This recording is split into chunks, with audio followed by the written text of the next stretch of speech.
Hang on. There we go. Live. Now we're actually live. Now we're live. Okay, so we're going to start it with this. We didn't get an intro together, so this is what we're going to be. And I would like y'all to appreciate the date. Check the date. Check the date. Y'all, it's January 22nd. It is our 1 year anniversary, boys. I know. It didn't hit me in the face. There was a high opportunity. So we've been podcasting now through Riders Up for a full year. Our first episode was Taylor Canberra, who at the time he was the exercise rider for Omaha Beach, and he was going into the Pegasus World Cup, and like there was just so much hype around him. And obviously, unfortunately, the horse didn't make it into the race.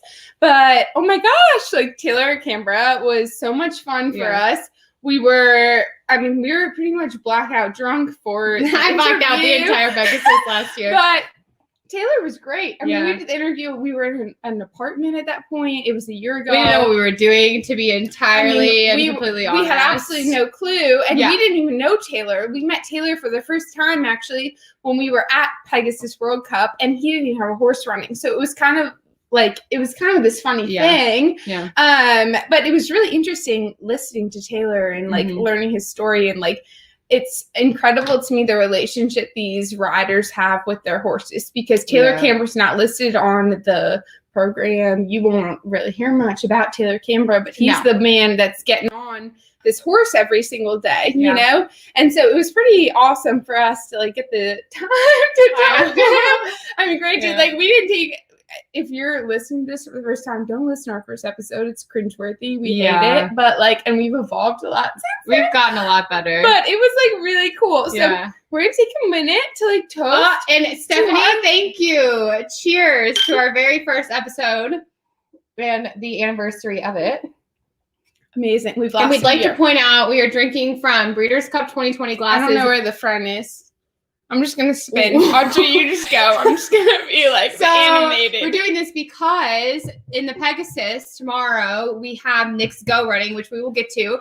Breeders' Cup winner. This episode is really dedicated to Nick's Go. 100%. And you'll find out why later. But like, this is for him. So that's fun. So anyway, thank you everyone for listening last week to Grand Motion. It was our first episode of 2021. It was fantastic. We actually had like a huge increase in listeners since joining America's Best Racing, and then we went on and had Lainey Ashker the episode after, and it's been like really cool, and I don't know, we started this in our apartment before quarantine, so we weren't the people who were like, oh my god, we're going to start a podcast. No, we're better than that. So we actually had like the semi-thought in mind, and like I listen to a lot of horse racing podcasts. Autry listens to like Call Her Daddy and like cool things like normal. I'm just saying. Well, it's just like normal people things, you know? Because the horse racing podcast bore the absolute living shit out of me. I'm sorry, but like. So we were like, we can do this, you know? Yeah. And so we came on and we started our own thing, and it's been really cool to see like the reception of it, because I mean, literally we were just sitting in our apartment with a microphone we purchased for $25 off Amazon. And we were like, all right, let's see what we got here. And we like, I mean, I barely remember the first couple episodes, but like we've evolved since then, you know? And so thank you everyone for listening. It's been really cool. And we're so grateful for America's Best Racing taking us on. And this is our first bad gambling with them. And our first live ever. I'm scared. So welcome. All right, now we have Acacia Courtney waiting. Everyone knows who Acacia is. Yeah. Do we need to introduce her? I don't know. Let's just call her the badass of all things racing coverage. Does that work? That works. Are you okay with that? Acacia is just like, you can find her on all different platforms. I don't even know. I don't know how to. All right, we're going to add her in. Here she comes. Acacia, what the hell? I think that's the best intro I've ever gotten. So it was pretty lackluster. We're so excited. We like wanted to do this with you. I just feel like I know you started at Gulfstream yourself, and like I just thought it'd be a cool way to incorporate Pegasus and whatnot. And then I saw the TDN do a podcast with you, and I was like, they're copying us, but it's fine. So anyway, how are you? How has it been out in the field at Gulfstream? Yeah, Yeah, I'm exhausted. I won't lie. Somebody actually, so my friend Naomi Tucker, who works at Laurel now, this was her first year working in simulcast land, and we did the Preakness together, and she asked me how I was doing, and I was like, yeah, Pegasus is like Preakness week, but 2 weeks of it on steroids. So that's kind of how we are right now. But actually, I think at the current moment, I'm probably the best I've been in a couple weeks because like all the work is done. Yeah, so it's good. So I have my wine. I'm ready for you guys. I needed it after as well. That we were going to be hammered for this, but like I didn't. But I figured you'd get the vibe. Yeah. Yeah. No, I'm all for it. Wine is very special to me, so I'll be participating. But yeah, all the work is done, and tomorrow I think I'll actually be able to kind of enjoy it, which is how any big week is because it's all the big prep stuff leading up to it. Definitely. What are you drinking? I have a little Cabernet action going on right now. So we pretended like we're classy and we have this fancy champagne. But if you turn the camera, we actually this is what we've been drinking before the episode. I respect it. Well, my wine bottle has it's a little Christmas tree stopper that my mother got me for Christmas. So thank you, Valerie, because it's so cute. It's just it's perfect for the wine stopper. So well, Acacia wins per usual. Okay, not that cool. We have these like I got this wine glass at a wedding. We have straws. I don't know what this is. We're pretending to look like we're matching, but this is what we're really drinking. It's like a whole thing. All right, anyways. So I have my cutting board for the wines. You have to have glasses for the garnish too. It's essential. Yeah. Okay, so our plan for today, to everyone watching, is we're gonna go through the races at Gulfstream since it's like a huge card. They have 12 races there. I mean, we went to Pegasus last year and it was epic. Like, I mean, I was not present. I was physically there, but not. Well, it was really fun. I'd never been to Gulfstream before, so it was a really cool experience. And it's interesting for people who have not been, you're kind of in the middle of this like cool strip mall of sorts. Like I don't want to call it a strip mall because it's a really cool kind of cultural vibe you get when you're going in. But the whole complex itself is so like South Florida. It's so you're almost like, how do I get into the racetrack? Yeah, I'm just surrounded by shopping and restaurants. It's really, really cool. Yeah. And so we went last year for the first time and we had the best day. Well, we met somebody in the parking lot who gave us track access passes. We went on a whim that we were going to figure it out. We had a couple leads that we'd be able to get tickets, and we had no tickets going in. And we got in, and we thrived, and somehow we ended up on the track for the winner's circle of the Pegasus World Cup. Yeah. Don't know how we accomplished that, but it was incredible. And like we were next to Nelly, didn't know. I mean, we didn't know until we saw like videos and pictures later, and we were like, we didn't know. So that was like our Pegasus, but like it's a really cool event to attend because it's so much about the crowd. Party. Like it is. I feel like a lot of races focus so much on like the racing itself. They don't focus on their customer, and I felt like Pegasus accomplished that so much. It was one of the few trips I've been to that focuses solely on the guests. Yeah, it was fun. I just felt like I was in a Miami club the whole time. It was a vibe. Yeah, it was really cool. I mean, last year I was not able to attend the party because I actually got the flu. This is my cat Pippin, by the way. I mentioned at the start. Whatever you are. I love it. That's amazing. But I got the flu right after the Pegasus, and the year before they had Post Malone, which was really cool. And so like right after that, I mean, we were up on the back of the stage and everything, and it really is just like a really cool party, and it's a really, really fun day of racing. The weather is usually great. It was beautiful last year. Yeah, so it's supposed to be beautiful tomorrow, which I'm excited about. I'm jealous because it is not that some type of way in Lexington. It's not great. Yeah. So, anyway, so we're gonna dive into it. So just so you know, Acacia, and so our new viewers know, so we do this segment called Bad Gambling, where essentially Autry and I drink heavily before, And then we go through and we're like, we're going to give you picks of the day. I somewhat handicap. Autry's just blindly rolling through. But you will learn that my blind gambling has actually proven to be successful. It's incredible. Like, I mean, we really should like go through and find some statistics for like our success rate. Yeah. We're pretty talented. So I was a believer in, I guess we say Jesus' team. It's Jesus' team since Autry's been there since day one. The maiden win since the first race that horse won. I was like, this one's going to be a champion. So we're here for it. So, but all of that being in mind, we've recruited an expert. Yeah, you are the expert. Acacia. So she can humble us a little bit. Yeah. So anyway, we're going to just get right into it. We're going to do, I kind of told you that we were going to do like all the races, and you can contribute to the greatest stakes races. You can say whatever you want. If you feel passionately about something, that's awesome. But if you don't, that's also awesome. So we're gonna dive on in. I got just sliding over to me. I printed out all the cookies for her, and then I left them in my office today. So we're gonna. I'm going old school with printing out past performances. It's like 50 pages. Can we just talk about it? Because my printer, I have a really old printer, and he was huffing and puffing to get these out today. Anyway, so race 1 is an allowance optional claimer, 1 mile on the turf, fillies and mares, 4+. What is the time? We love talking about post times, especially Gulfstream. Yeah, Gulfstream loves a good announcement about Gulfstream started on time. Breaking news. Well, so anyway, that was really our breaking I'm still not used to it. I won't lie. It's like so weird. So the first race is at 12:38, right? 12:38. So get ready. Get your brunch in order. It's time for horse racing.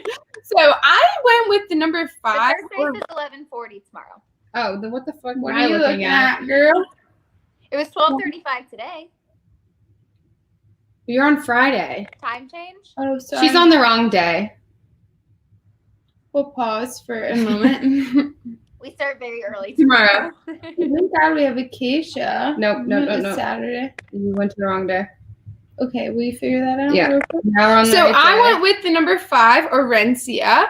Orencia won by a huge margin in the last 2 starts. I just felt like that was kind of a good play there. Another horse I will identify there is the number 2, Moral Reasoning. I feel really close to this horse. I had the opportunity to work with them at my current job.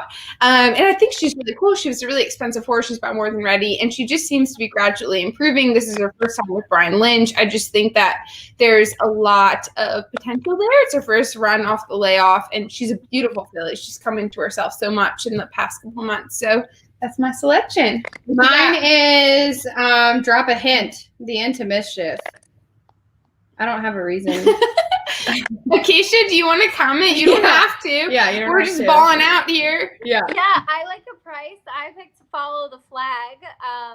Filly with a really big pedigree off the layoff for Michael Matz. I thought she ran really well, and I liked her back in April.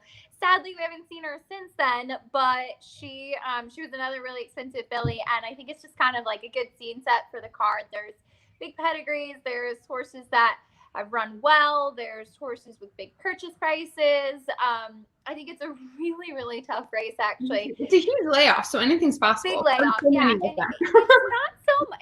I keep talking about this angle because I'm really trying to make it work. But I will persist, and they have to help me out a little bit. But like 2-3 years ago, John Velasquez and Michael Matz at Gulfstream had the most incredible stats. I think since I brought it up, they haven't won a race together, it seems. Of course. But I'm persistent. I love that. Yeah, well, so great. I like the angle. Perfect. So we'll go to race 2, which is maiden special weight, mile 16th for 3-year-olds. Like the first time you're seeing a lot of these horses, or maybe the second time out. I went with the 11. I don't even know what my handwriting says. Dynamic 1. Fletcher. Todd Fletcher. I don't know. I just liked a lot of things about this horse. I think it was the 9. Riding with Biden.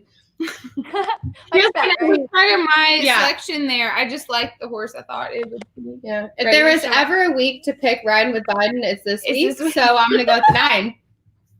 Now's your chance. I actually like that horse a bit too. I took America. time out for this one. So maybe an American Law, riding with Biden. I love it. Dynamic one, try. All kinds of kind of flows together.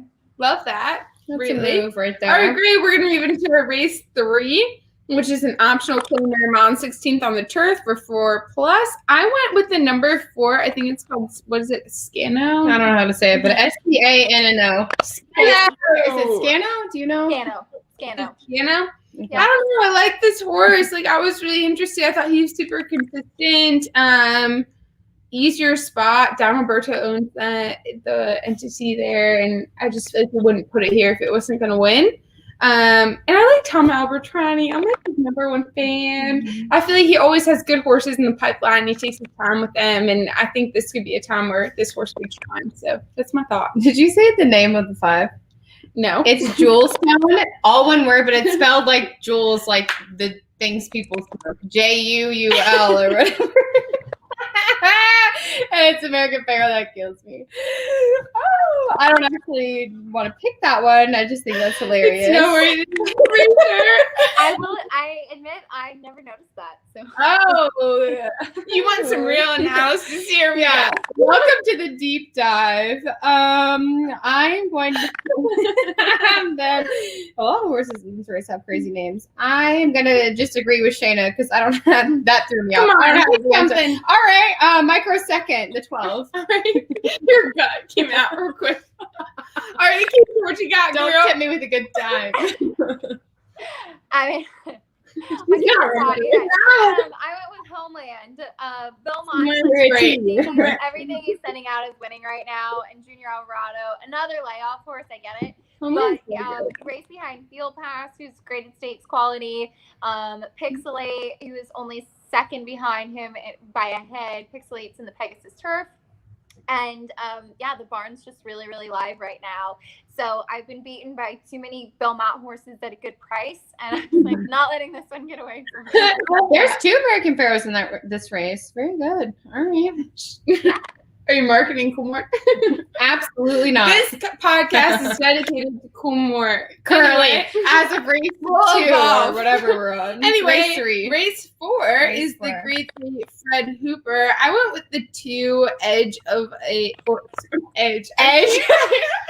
This is embarrassing. Shayna's handwriting. I can't read my own handwriting. It's Eye of a Jedi. I thought this horse was ultra consistent. Second to Tax last time out, who's in the Pegasus with the big old Pegasus here.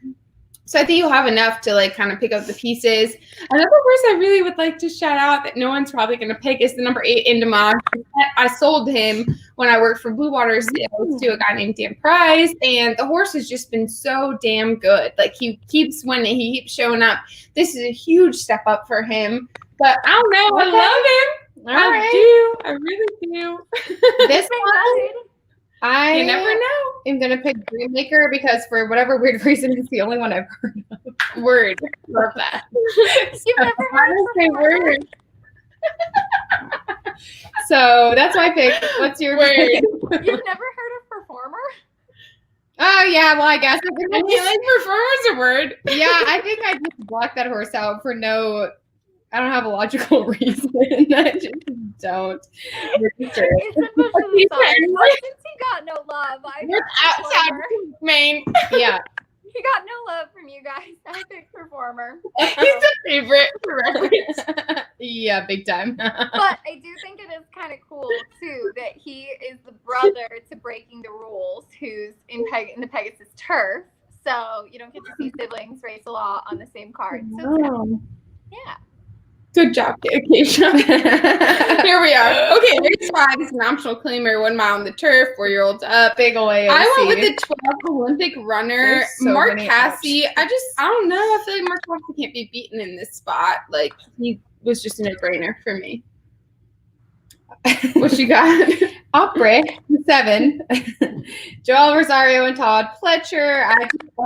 Declaration of War, I think is such, I don't know. I'm going to pick the 7. He's underestimated, I will say. I'm a big Declaration of War fan. Yeah, I am too. He's underestimated. He lost all commercial value, but it doesn't discredit him as a racehorse side. He also has the ultimate, sire name to name your baby's cool stuff. There was this mare named Our Perfect Pastor who was bred to him, and the opportunities there. They're endless. I agree. Yeah. I agree. Yeah.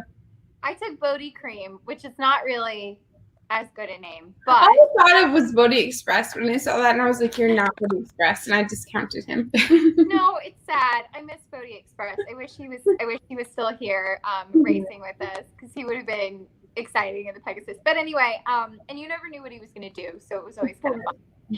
But Bodhi Cream, yeah, I picked him. Who I've always actually liked him a bit. He got some really soft turf courses, so he finally gets firm turf. Perfect. Great. Well, we'll slide on to race 6. Main special. Why did I say slide on? No. Slide on, boys. Race 7 furlongs for 3-year-olds. I went with the 10 Stage Raider. I mean, how do you not go with the 10 Stage Raider? It's Have to Justify, Triple Crown winner, undefeated, trained by Chad Brown. Like, I'm here for it. If you're not rooting for this horse, like, you should sign off right now. So does that mean I'm supposed to agree with you? Yes. All right, I picked the same one. I think it means you know, judged if you don't. I picked the same one. It's just you have to root for him. All right, How do you not? I agree. Okay, I'm right there with you. I picked the Okay, same good one. girl. That's really You just after like your dog. I was like, well, better. You Please don't let him know. thing. Yeah, no. I do also have to say that he is the half brother to Justify, but he's also the brother to the lieutenant who tragically died in Puerto Rico. So we miss him for sure. But I feel like it's a cheers. Yeah, thank you. Cheers to that freaking situation. That was awful. Yeah. So I hope he does well. I hope he's an It exciting. would be incredible. I mean, what a tribute to the mayor and everything. Anyway. Very cool. Okay, great. We're going to keep moving on. So we're finally into some real grade stakes here. Race 7, grade 3, the Machinas River. Did I say that right? I don't know. How do you say that? Marshua. Yeah. That's what I said. You said Marshua. Hit him with the accent. Anyway. Wait, I actually have a question. Before these days, do you have to practice saying each horse's name and the race names and all that so that you don't sound yes. Yes. You don't sound like us. Yeah. I will admit, at Gulfstream, I cheat a little bit because I think Aiello is really, really good about looking up the names. And so I'll just text him if I have a question, or I'll just listen to him say the horse's name before I say it. And I'll just avoid talking about it until he says it. But when I host up in New York, we have to go through the post parade of every single horse. So even if it's a 30-1 shot and I don't know how to say the name or the trainer's name or something like that, I do everything in my power to look it up and figure out what it is. And we're just out here. Yeah, and we're just actually just saying it wrong. Right, Great. So whatever you just said, race 7, that's what we're doing. I went with the 4, Vigilante's Way.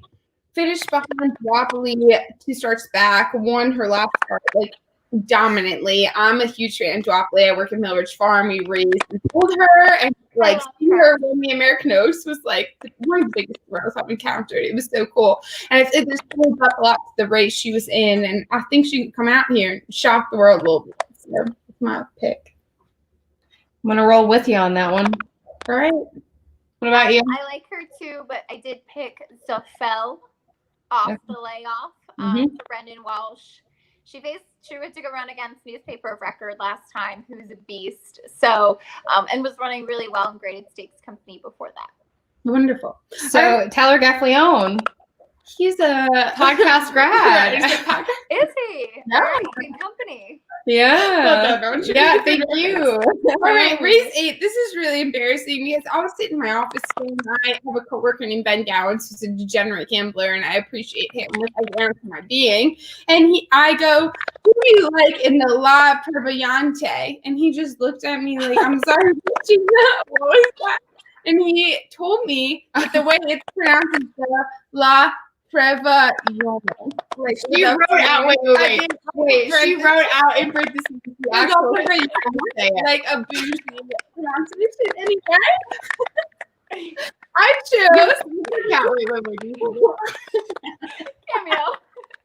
We're busy right now. You can distract my I was really hoping you wouldn't notice, to be quite honest. Nah, he's busy. That was incredible. Yeah. So I selected Heavenly Curlin. Heavenly I just feel like Garden. the Cassie Barber, Oxley, like what more can you want? It's in great form, like they just selling my vibe. Yeah, that's what I want. Okay. I'm going to go with. You got Always shopping. Oh, I love that. Yeah. Always shopping is like that's I feel a that on a phenomenal breeding spiritual story. level. I think it's out of shopping Maria. Stop shopping Maria. Yeah. I don't know. She was such a great race mare. It's cool to see that like they produce and like you can go on and have a good racing career. You know. Yeah. I don't know. It's fun. It's fun when you see them actually produce what they did. Yeah. I went with Lovely Lucky. You like Tom Albertrani? Here's another chance. You do? He's got a nice one here. I just like her getting the distance, and I think she's the main speed. Perfect. Great. Wow. And we'll move on to race 9, which is the grade 2 inside information. Yeah. My coworker, Ben John, gave me the lock in this race. I asked him for the lock of the day, and he told me it is the 2, Cinnabunny. There's just no negotiation. It is the 2. I mean, Cox, what more could you want? I love that horse. I'm all for it. I will feature another horse that I'm interested in, which is the 6 Pacific Gale. I'm a huge fan of John Kamala, and I feel like he's campaigned this horse so well over the years. I think he's 6 this year, I believe. And I don't know if he's kept her in great form. She's just been so good, and I think she's at the peak of her career. He did the same kind of thing with Golden Gold, and I think it could, I don't know, him in a funny way. So that's my secondary. All right. I am going to go. Ooh. There's actually a lot of horses I recognize. Maybe Bronx Beauty. That horse has been rolling for a while now, so I'm going to go with Bronx Beauty. Let's see. Oh. Sorry. You're fine. We're back at it. We're Really back. We're good.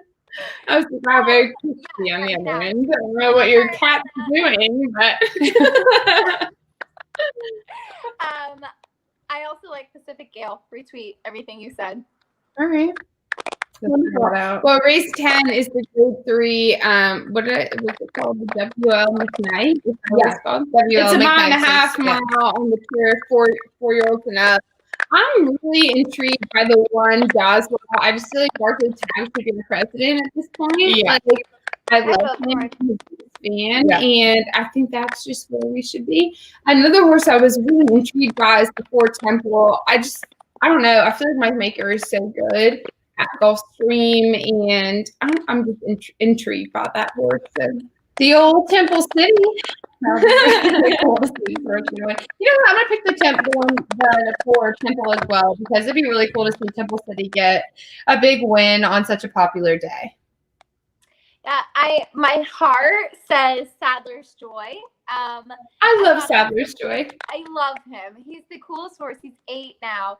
And I thought it was so awesome that I remember him back when he was a 4-year-old. His first graded stakes appearance was in this race in 2017, where he ran second in the McKnight at like a huge price. And I remember because I would have hit the pick 6 if he had won that race. So but I still love him. But anyway, I also picked Doswell in here. There's not a lot of speed, and I actually really liked him last time.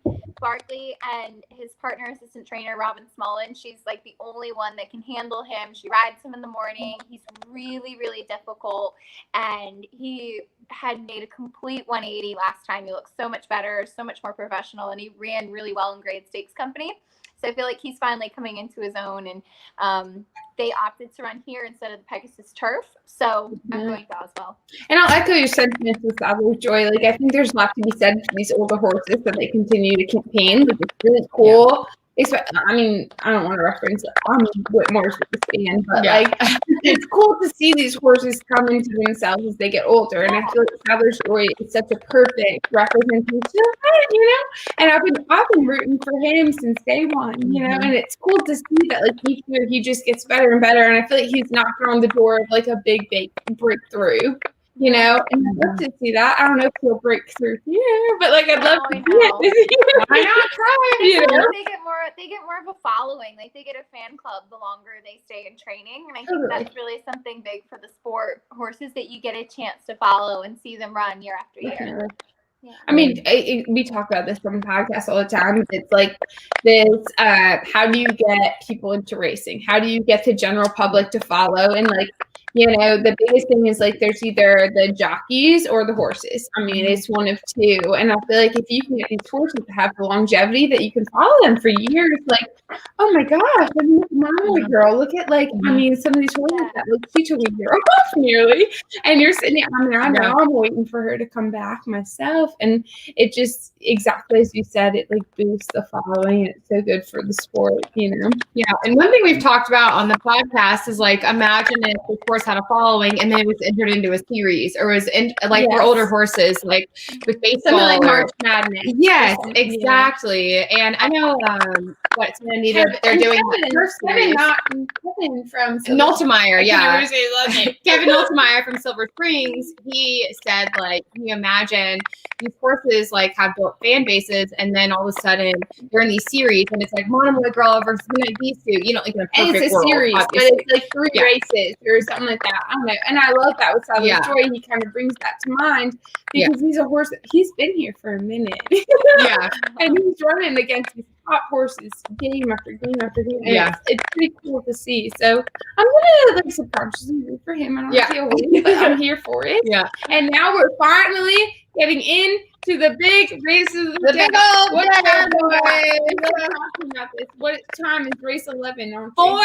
Okay, to be specific, 4:59 p.m. Eastern time. Not 5 o'clock. No, Gulfstream. 4:59, boys. We are holding Gulfstream to that.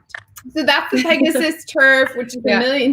It's incredible. And I think it's a really cool race. It's kind of handicapped. And I'm interested in hearing Acacia's standpoint on this because I feel like it's pretty wide open. Like, I feel like there's a lot of horses that you could make a pretty substantial case for. Myself, again, I talk about this all the time, but I work for Millridge Farm, and I love Aquaphobia. I think he's so cool. I think he ran great in the United Nations earlier this year. It was really impressive to me. And I'm just all here for the Mike Maker double. You know, I love Cross Border. I think he won last year? I think was Blue Alpha. And I just feel like Mike knows how to get the horses primed and ready for this spot. He knows Gulfstream. He knows so many things. And so those would probably be my like wishy-washy picks. I don't know who I'd lean towards. I guess if I had to, it'd be probably more of Cross Border. I feel like he's sitting on a big race, and I appreciate the horse a lot. And that's my thought. It's crazy how open it is, you know? Yeah, my pick would be Social Paranoia. Great horse. Just an insider hot tip I was given, so I'm picking that. I don't have an actual reason why other than I was told to. And then Storm the Court would be cool because Court Vision's like new move. Where did we go? Storm Court's been very good. Yeah. I mean, he's accomplished a lot in his career, so it'd be cool to translate over to this surface. That would just be very cool to see. But I think Social Paranoia, the 12, is my actual pick. Love that. Yeah. I think that this is a really cool race because I think you genuinely can make a case for pretty much every horse in the field. Like if you really try, you can make a case for every horse in the field. And just horses that are maybe peaking at the right time or have a lot of backlash. The morning line favorite is Colonel Liam, and while he's definitely stepping into deeper waters, I'm a big fan. And he's a great horse. I mean, he's done a lot. Awesome. And I love the pedigree. Second Dam is Wonder again, and I remember seeing him in his debut where he was put up through DQ, and at first I was like, I don't really like him. And I was like, I think I'm crazy. I think he's a turf horse. And then I looked at the pedigree a little bit. I was like, oh, he's definitely a turf horse. So I was just waiting for him to try the grass. And he's just like, he's blossomed, which is really cool. So I am. He's the favorite in that spot. Yeah. So, but I do think any horse that I ride Ortiz rides is overbet. So I don't think he's going to give any value, though I do like him, and I think that I'm fine with him being the favorite. So I actually picked Breaking the Rules, which I went back and forth a lot, but I'm going to get a good price on him. He's a horse that I think had a legitimate excuse in the Knickerbocker and that he didn't handle the soft turf. He ran badly in the Lure. And because of that, I think he's going to be a good price. He was my long shot play last time in the Fort Lauderdale. Okay. And he just moved a bit too soon in a really hot pace. And John Velasquez suits him. And I just think it would be really cool to see Shug and the Phipps stable win a big race like this. That's like a dream. You want to with this kind of horse. You know? So I'm going to take him as a price because I think this is the race you have to look for prices. Definitely. I love that. And I feel it's like funny because last year, like, Zulauf won the race and like everyone was like semi-surprised, but not really. Yeah. You know, and I feel like it's going to be interesting this year to see what happens in it. And like, I'm so envious of the people that are there because it was so fun last year, you know? And then obviously we get to that horse is so cool. I'm obsessed with it. So then we get to the big race of the day, which is race 12, which is the big old Pegasus World Cup. And there's so many horses in there. I mean, I feel like this episode is dedicated to Nick's Go for me. We have like a weird.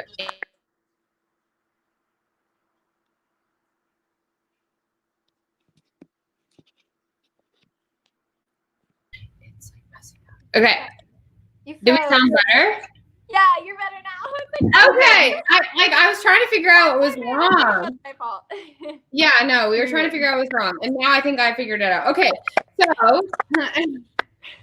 So this is like race 12 of the card, which is the Pegasus World Cup, which is the biggest the biggest race of the day, essentially.